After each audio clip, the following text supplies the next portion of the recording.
May mga pinamimigay raw na stub na may QR code sa Pangasinan na high-tech vote buying umano ayon sa isang partido. Git naman ang mga namigay ng stub, hindi raw yun para sa mga botante.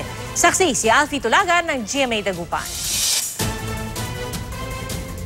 Kumakalat sa social media ang mga stub na may QR code gaya nito. Bukod sa QR code, nakaprint din sa stub ang buong pangalan ng botante sa Pangasinan, voting precinct number, date of birth, gender, civil status maging ang address.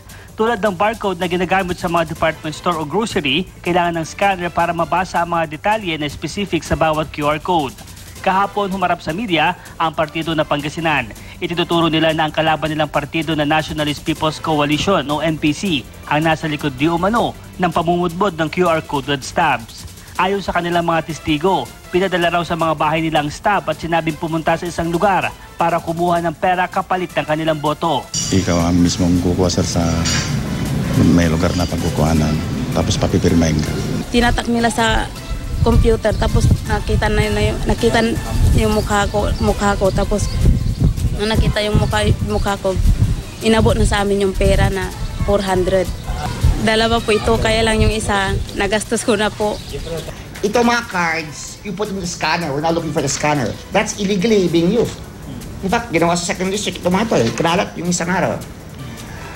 And then, ang pag-ipasok niyan sa scanner, lalabas yung photograph na gusto nang bibilin.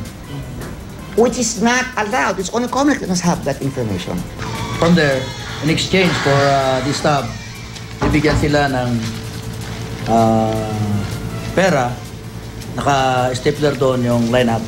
Pinakita rin ng PNP ang video na ito nagpapakita pumapasok ang mga tao sa loob ng isang compound sa Rosales bilang patunay di umano na dito nagpapamudbud ng pera.